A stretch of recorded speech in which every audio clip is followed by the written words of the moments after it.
टमाटर एक ऐसी सब्जी है जिसको प्रायः सभी प्रकार का व्यंजन बनाए जाने में उपयोग किया जाता है। तो किसान भाइयों के लिए आज हम बात करेंगे कि कैसे टमाटर की खेती की जाए ताकि उनको ज़्यादा उपज प्राप्त हो सके। नमस्कार, मैं डॉक्टर धीरू कुमार तिवारी, कृषि विज्ञान केंद्र माधोपुर, पश्चिम चंपारण। आज हम बात करेंगे टमाटर की वैज्ञानिक खेती कैसे की जाती है।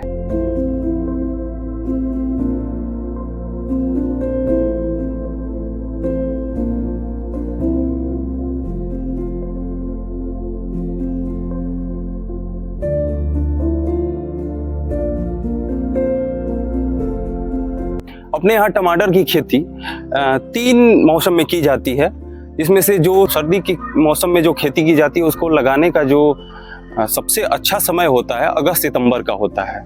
उसी प्रकार जो गर्मी के मौसम में फसल लगाई जाती है उसका जो सबसे बेहतरीन समय होता है वो जनवरी फरवरी का समय होता है। जो गर्मी के मौसम में टमाटर की फसल लगाई जाती है वो अप्रैल मई के समय में लगाई जाती है।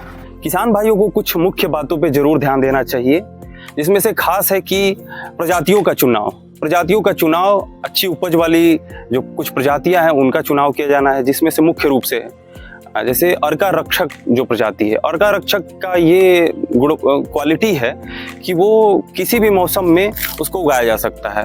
उपज भी काफ़ी अच्छी होती है। इसके अलावा वो कई प्रकार के जो रोग होते हैं उनके प्रति रोग रोधी होती है।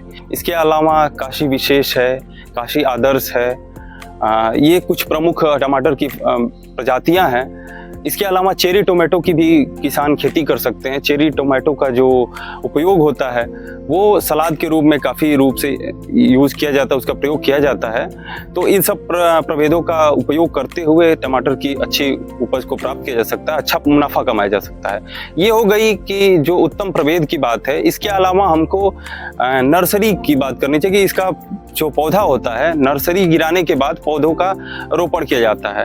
तो नर्सरी गिराने से पहले पौधों का जो बीज होता है, बीज का उपचार कर लेना चाहिए। बीज के उपचार करने के लिए फफूंदनाशक दवा, खास करके कार्बेंडाजिम या थीरम का 2 ग्राम प्रति किलोग्राम बीज के दर से बीज का उपचार किया जाता है। बीज को उपचारित करने के बाद नर्सरी में बीज को गिरा दिया जाता है। 25 से 27 दिन बाद नर्सरी के जो पौधे होते हैं वो मुख्य खेत में वो जो रोपाई के लिए तैयार हो जाते हैं। ध्यान देने की बात यह है कि बीज की मात्रा का भी ध्यान देना चाहिए। बीज की मात्रा में क्या है, जो सामान्य फसलें हैं, जो सामान्य वैरायटियां हैं, उनके लिए 400 से 500 ग्राम प्रति हेक्टेयर की दर से बीज की आवश्यकता होती है। वहीं पर जो हाइब्रिड क्वालिटी की जो वैरायटीज़ हैं उनके लिए 150 से 200 ग्राम बीज की आवश्यकता पड़ती, प्रति हेक्टेयर बीज की आवश्यकता पड़ती है। तो यहाँ पे हमने बात कर ली कि बीज की बुआई, नर्सरी में बीज का शोधन करके बीज की बुआई की बात, उसके बाद रोपाई की बात। अब आते हैं बात कि कितनी दूरी पे इसकी रोपाई करने की आवश्यकता होती है।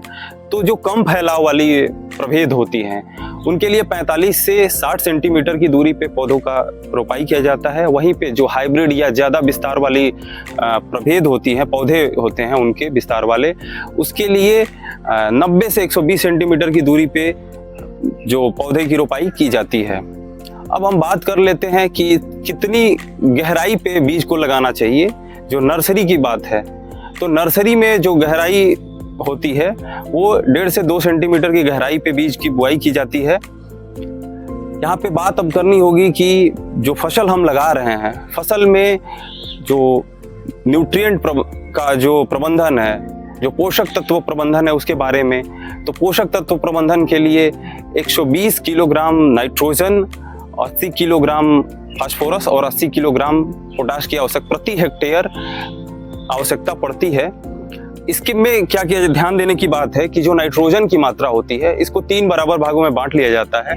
जो पहली मात्रा है उसको खेत की तैयारी के समय फास्फोरस और पोटाश के साथ मिलाकर प्रयोग कर दिया जाता है।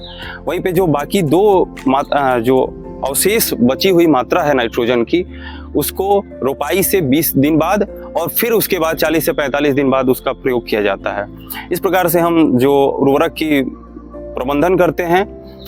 अब बात आती है कि सिंचाई की। तो सिंचाई का जो की बात है, सिंचाई के लिए हमको गर्मी के मौसम में खासकर नमी का जो संचार है मिट्टी में, नमी को बनाए रखा जाता है और ये ध्यान दिया जाता है कि किसी प्रकार से जो खेत है, खेत की मिट्टी सूखने ना पाए। खेत की मिट्टी अगर सूखती है तो उसमें तमाम तरह की समस्याएं आ सकती है, खासकर जो टमाटर का फल है वो फटने की भी समस्या आ सकती है। तो इन सब बातों को जरूर ध्यान देना चाहिए और इन सब बातों को ध्यान में रखते हुए हम टमाटर की एक अच्छी उपज प्राप्त कर सकते हैं। इसके अलावा अगर टमाटर में किसी कीट का, रोग का समस्या आता है तो किसी नज़दीकी विशेषज्ञ से उस पर राय लेते हुए उसमें उचित मात्रा में उचित दवा का प्रयोग करते हुए उसका नियंत्रण किया जा सकता है, तो हम टमाटर की खेती सफलतापूर्वक कर सकते हैं और एक अच्छा खासा उससे इनकम को जनरेट कर सकते हैं। धन्यवाद।